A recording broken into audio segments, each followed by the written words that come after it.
I'm legally insane. And when I'm not visiting your mother Friday nights, she's pretty easy to find. Everyone knows where to find her. Back at the 7-Eleven, right behind the dumpster. When I'm not visiting your mother on Friday nights, I'm purchasing Super Nintendo games. And I've purchased a hell of a lot of Super Nintendo games. I'm basically bankrupt. I've got the paperwork ready. I'm filing the paperwork on Monday morning for bankruptcy. Because I've purchased like 30 Super Nintendo games lately, and this shelf behind me is actually now full. At the very, very bottom, I've got some Sega Genesis games. Those are getting cleared out. The rest of the Super Nintendo games are moving in. I think I have just enough space to have this entire shelf, top to bottom, pure Super Nintendo. We got to make space. The Sega Genesis games are going over in that room over there. There will be no more Sega Genesis games in this room. And just so happens there's 3 random ones beside me. Oh, would you look at that? Power Rangers, the movie. Mighty Morphin Power Rangers, the movie. Oh, look at that. Mighty Morphin Power Rangers, the movie. Oh my gosh. And would you look at... So there's 2 copies. Oh my gosh, what game is this? Looks like a hidden gem. Never seen this one before. Mighty Morphin Power Rangers, the movie. I don't know why those were there. As you can see, I'm making space, okay? I'm moving the Sega out. I'm moving the Super Nintendo in. And I've got with me right here 5 Super Nintendo absolute bangers, because I don't get bad games. Well, actually, one of these games might not be so great. But even the bad games can still be good games. And I'm going to tell you why. I'm going to tell you what I got, what I paid for each of these games, and why you might also be interested in purchasing some of these Super Nintendo games. Guys, the Super Nintendo is my favorite console of all time. I played the hell out of this one. I think it is my most played console. And also I love the controller. Super Nintendo, the D-pad on that Super Nintendo controller is the best D-pad. So let's get started. So I already have a massive Super Nintendo collection. I have most of the games that I need and most of the games that I want. Now that I've added an additional 30, I definitely have most of them.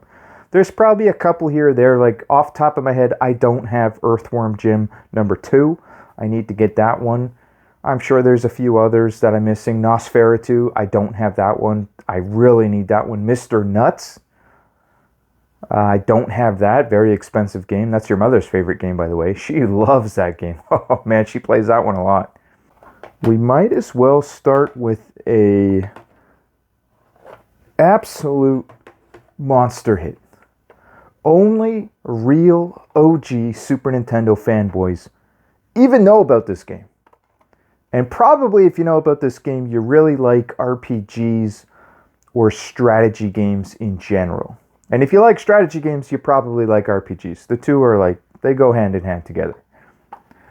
This right here is a little gem called Gemfire. This is a Koei game. And back in the day, and to this day, Koei makes a lot of great, very unique strategy games. This copy here, I paid 25 Canadian dollars. And if you don't mind me saying, that is a frickin' steal, because I was about to purchase this from my local retro game store for 60 bucks. The guy has it up for $59.99. Koei was on fire during the Super Nintendo and the PlayStation era for strategy games. I think they made Genghis Khan right before Gemfire. Genghis Khan, I have CIB behind me. Don't know if you can see it. That was another Koei game, strategy game. They really, this is what they specialize in. This has always been their bread and butter style game. They try to make RPGs and other types of genres, but they've never excelled at any of those other genres like they excel at the strategy games. Sometimes this game gets bashed, the people who don't understand it, the people who've never given it a shot, because they say it's too simplistic. Okay, well back when it came out, yeah, it was pretty advanced. But yeah, in comparison to, say, a Romance of the Three Kingdoms game today, like the Nintendo Switch version, or even the PlayStation Romance of Three Kingdoms 4, Wall of Fire, this game was very primitive in comparison. But this is also a very different game. And its simplicity is also what makes it so great. I never complain about any of that stuff. It's a timeless classic. I kid you not, I even fired this game up just a year ago. And I had to emulate it because I didn't own it anymore. My OG copy disappeared many years ago. And I finally got it again. I've been waiting like 30 frickin' years for this game. Finally got it again. But I wanted to play it so bad, I actually emulated it on PC. And if you guys know me, I don't emulate. I never emulate. Never.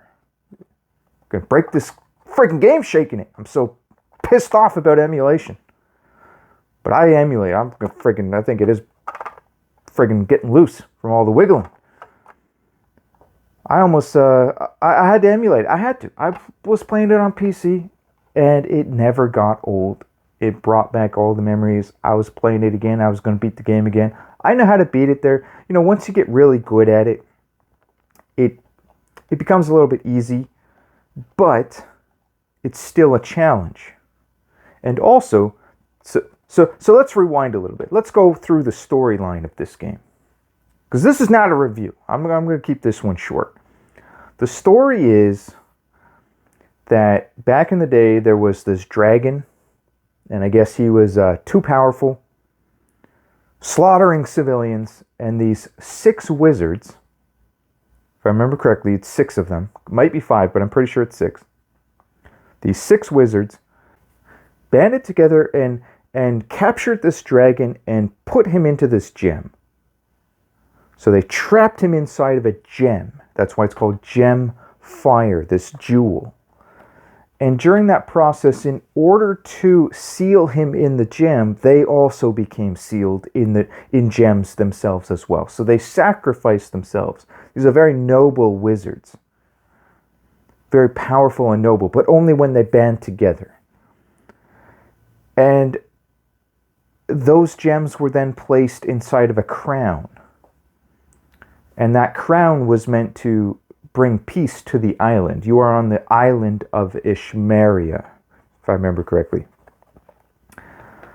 And the king who owned the crown, he ended up using the crown not to bring peace, but to torment the civilians and reign supreme. He was basically the supreme leader, the dictator of the island.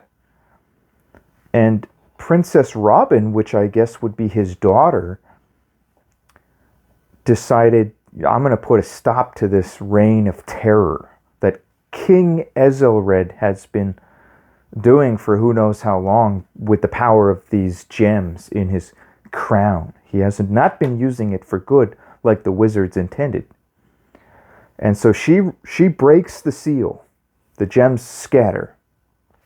And the different lords and princes of the island, the gems scatter all across the island, and each of these different lords now has a powerful wizard on their team because the wizards land in their territory.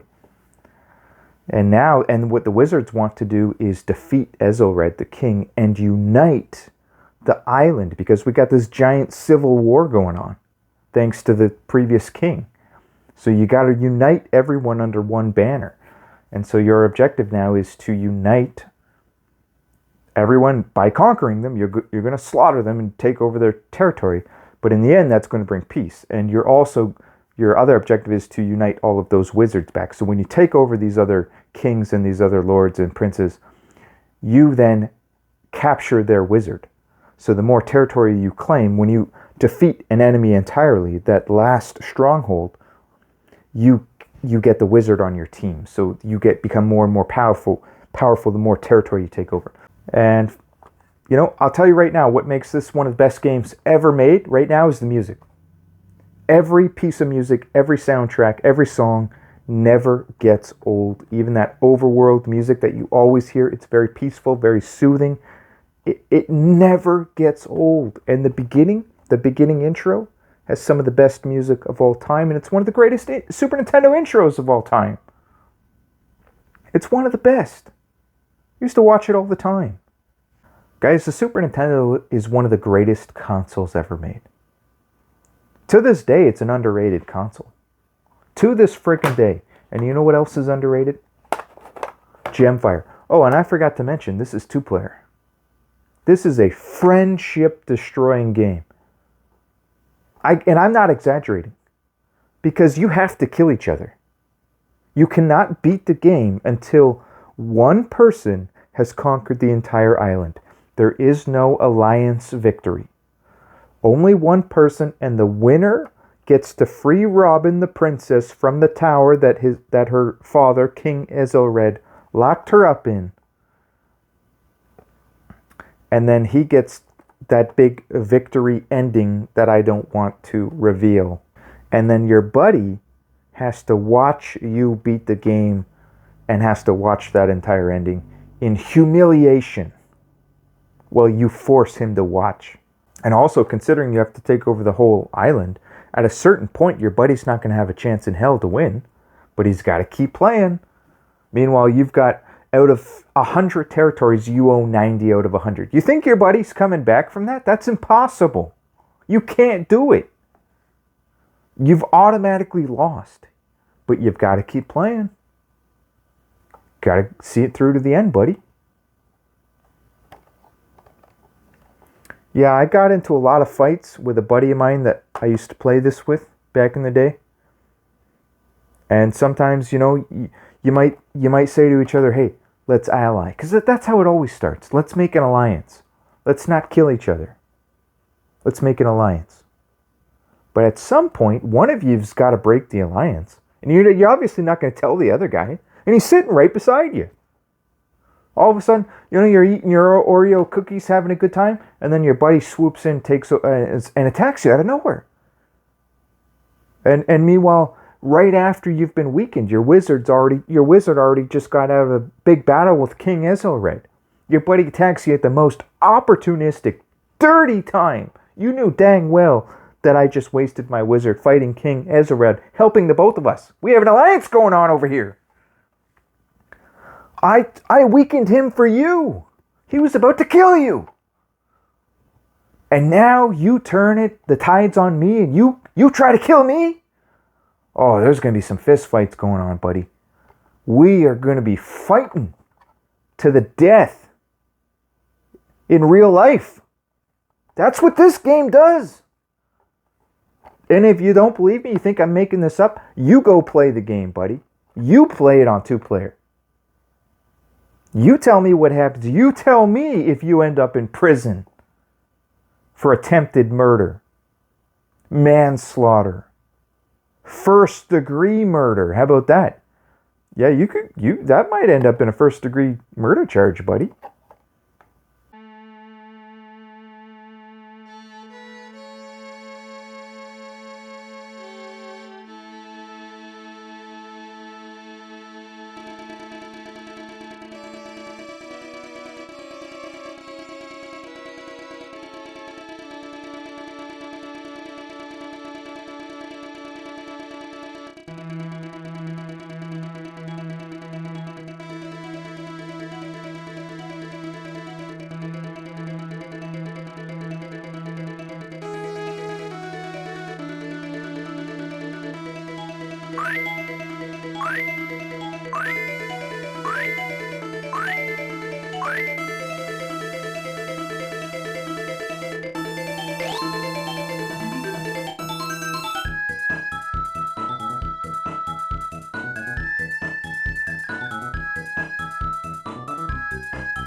Next up, we got Killer Instinct. I finally have it, guys. I finally have it. It's taken me a long frickin' time to get it, but I finally got it. What I paid for that? I paid $12. I forgot to write down what it price starts for, but it's probably like $16, maybe 20, price starting wise. Now this game here, if you know anything about Killer Instinct, you know that this was one of the absolute monster mega hits of its time. This came out in 1994, October 28th, 1994, and my brother got this for Christmas, likely that same year, December 25th, 1994. So I didn't know he was going to get it. I would imagine that he asked my mother for it, so he deliberately chose and wanted this game in advance. I didn't know about it in advance, so maybe he saw it at the arcade. I didn't know about it, unless maybe saw it in a magazine. We didn't have the internet back then, so the only way that you would find out about these games is if you actually went to the arcade or you were reading the video game magazine. So maybe he saw it in a magazine or at the arcade. So I didn't know anything about it going into it, but the graphics alone, the graphics and the music alone, let alone the amazing gameplay. Like, we're talking this was better than Street Fighter 2. Okay, so this took mechanics from Street Fighter 2 and Mortal Kombat and made its own unique game with a focus on combos. Perhaps this might have been the first fighting game with a focus on combos, in fact. And the music, guys, this game came with a CD. The music was so good that they put a CD in with the game, the soundtrack, the official soundtrack on CD in the game. And I used to listen to that CD. It was so freaking good. Not all the songs were like a 10 out of 10, but there was at least one or two songs that I would give a 10 out of 10. I'm going to put one up. We're going to listen to it. I'll show you. That one, the killer, I think it's the main theme, in fact, if my memory serves correct. But there are some other gems too.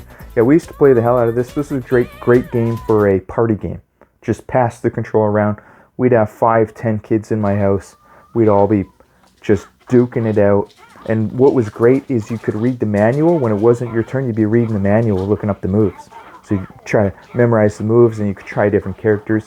And some of the characters had really hard moves, like Jago. I would never pick him. I stuck with the easy characters and the ones that I was really good with.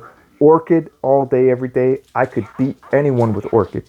I think she's one of the cheapest characters in the game because I was almost unbeatable. Cinder was probably my second favorite, and Combo would have been my third favorite. Yeah, and I did one of those crazy ultra, like 50 hit, 60 hit combos once. Maybe it was like 30 hits, I don't know. But I only did it once. I don't even know how to do it. But I did it once, and I did it with Combo. He's the only guy that I ever did it with. So that's why he made my top 3. From that moment on, Combo was in my top 3. Because I did that crazy combo. Only with Combo. I never did any ultra combos with Orchid. Great game, one of the best fighters ever made. One of the best. Next up, we got a launch title. 1991, guys. Pilotwings. A very good launch title game. They showed off Mode 7 and those basically 3D graphics. This was an unbelievably good launch title for that reason. Pick up and play, fun game, family-friendly game. Your mother could play this game. Your sister could play. Your 3-year-old sister could even play this game. She wouldn't be very good. Probably wouldn't be able to land the plane or skydive, land on the friggin' target properly either. But she could pick up and play. I paid $5 for this. Price charts for $11.50 Canadian dollars. And this was another great game for pick up and play, pass the controller, you and your buddy just trying to beat it. It's easy to play, but difficult to master. So sure, maybe you're landing your skydiver. But are you landing on a high score? Are you landing on the 100 smack dab in the middle, the 100 points? Are you landing on the moving target, the 100-point moving target? I spent friggin' 50 hours trying to land on that target, and me and my friend never did. We would just pass the controller back and forth trying to land on it. Years later, I YouTubed it, what actually happens. And it takes you to like some bonus penguin stage or something like that. I remember penguin for some reason. It's crazy. You're going to have to YouTube that one. And if you landed on that back in the day, can you imagine actually landing on that? Like, what a freaking rush that must give you. That's like injecting heroin directly into your veins on both arms at the same time. Like, just imagine pulling that off after you spent like 50 hours trying to do it and you actually did it. Holy hell, man. Now this game here, interestingly enough, the only reason I own this, I went to Microplay back in the day. Probably, a year after I got the Super Nintendo. And my mother actually asked the store owner. So I was browsing the games. My mother is the one who asked the store employee at Microplay, used video game store. And she said, "Hey, do you have any recommendations for a Super Nintendo game?" And he recommended Pilotwings. And so we picked it up. Purely on recommendation. We had no idea what it was. I didn't know what it was. I'd never even heard of it. We picked it up on that, and man, that guy was right. Like, great friggin' game. Oh yeah, by the way, there was a cheat book. I used to have this book that I got at like the book fair at school. How to win at Nintendo games. Super Nintendo games. And it had a cheat code to unlock the final levels for Pilotwings. Because I never made it to the final levels. The final, 2 levels, I think, you get to be an attack helicopter flying an actual military mission, blowing up targets with excellent sprite scaling. Like, it's really, really shows off the capabilities of the console. Really difficult levels, too. They're really, really fun. Similar to Desert Storm or Desert Strike. Similar to that type of game. Jungle Strike. So this is a pilot simulator, very unique genre. Nobody had ever done something like this before. Thinking outside the box when they came up with the idea. You got to admit that at least. But you fly and land a plane, a hang glider, you skydive, you fly a jetpack, which I think they call a rocket belt, and an attack helicopter in the final levels. Next up, we got Super Buster Brothers. I overpaid for this one a little bit because I paid $26. Price charts for $33. So in the grand scheme of things, not a bad deal. Capcom game. But the thing is, I have Buster Bros collection on PS1. I wanted the Super Nintendo version because there's no load times. But I didn't do my research. I thought it was 2-player, like the PlayStation version. And the PS4 version, Pang Adventures Limited Run game, which I own. And I also own Pang Adventures on PC. Super Buster Bros. Is also known as Pang Adventures. I think Pang Adventures was Japanese name. They now go by that name. They don't call it Buster Bros. Anymore.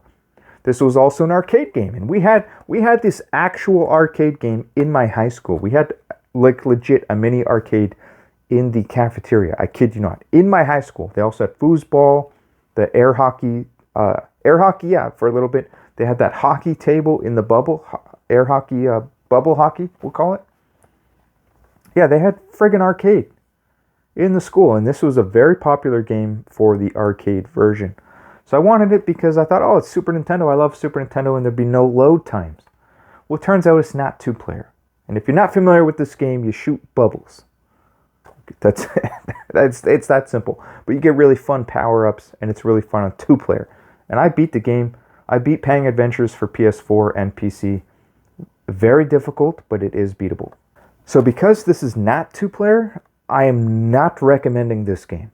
Fun game, but get the PlayStation 1 version or the PS4 version, Pang Adventures.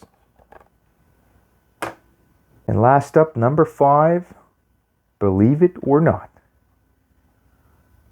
Wayne's World for the Super Nintendo. This is better than the Sega Genesis version. Sega Genesis version got 1 out of 10 in the one review that I found. Probably got 1 out of 10 for a reason. I haven't played it, but I hear it's worse than this version. A lot of people like to bash Wayne's World. Angry Video Game Nerd did an episode featuring Wayne's World for the Super Nintendo. But it doesn't deserve all of the negativity because it's an average game.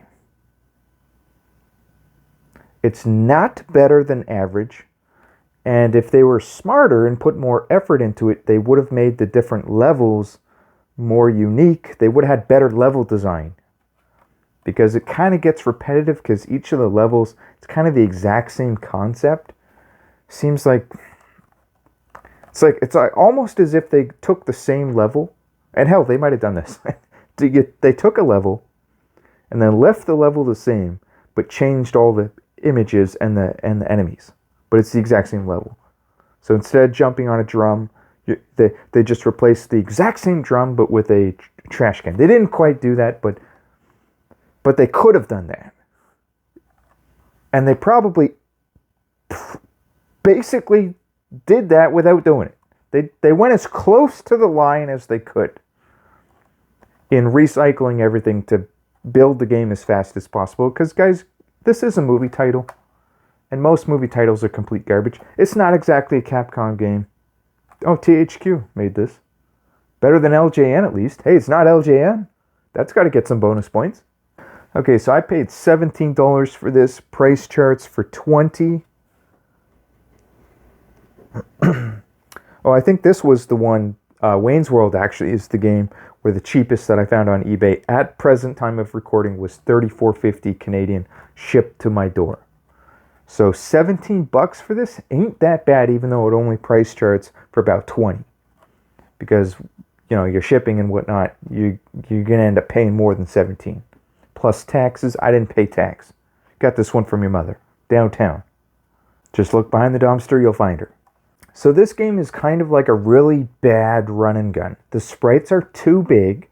I mean, it could have been good. It had a lot of potential. The sprites are too big, and they needed better level design. They got to mix up the gameplay a little bit. Maybe even throw in some different style levels. Pull an Earthworm Jim. Mix and mash genres. Hell, throw in a shooter stage. Who cares if it doesn't follow the movie? I hate when people say, oh, that game doesn't follow the movie. Who freaking cares? It's a video game. All I care about is playing as Wayne and Garth. Okay, when I play a movie game, I don't want to follow the movie. Yeah, it's a nice bonus if you do, like Aladdin does. Aladdin for the Super Nintendo, Sega Genesis. Surprisingly, it follows the movie. Lion King follows the movie pretty much. You know, to a certain extent. Well, this one doesn't. But it's frickin' Wayne's World. How is it supposed to follow the movie? What do you think is going to happen? What are you going to do? Friggin' music video? Is that going to be one of the levels? Oh, we're jamming out to actually, that'd be pretty fun. Yeah, they should have done that. Yeah, they should have done like a Buster Groove Dance Dance Revolution type thing where you're hitting the buttons. That would have been friggin' awesome. Yeah, okay. Well, I mean, okay, maybe it could be done. Maybe. But what about all the other parts of the movie? How about the limousine one? I can't remember if that's Wayne's World 1 or 2. Where the cop pulls the guy over and gives him a cavity search. Is that going to be in the game? How's that going to work? I guess he could be one of the bosses. Puts a glove on for the cavity search. I don't know. I mean, you tell me. You tell me how this is going to follow the movie. Because I think they did a pretty dang good job as is. It's not great, but I think it's underrated. I think it's funny to play. It's fun to play. This might make a good pass the controller. You bring a buddy over. You pass the controller. You see who can get farther. What happened to the days where you pass the controller back and forth, you play a game together, and you just see who can get farther in the game? That's what we did back in the day. They got to bring back the couch co-op. You can play any game that's single player on 2-player by just taking turns and trying to beat your buddy and how far you get in the game. It makes the game that much fun. You actually try, you take it seriously, you get the patience, you learn patience. Hey, I've got to be patient. I need to try my best. I need to beat this guy. I need to get further than he got. Guys, if you enjoyed this video, please consider subscribing to the channel. I'm trying to get to over 9,000 subscribers. On my way to collecting over 9,000 retro video games. And this right here is Gemfire. Koei game. Very underrated. It's the way you move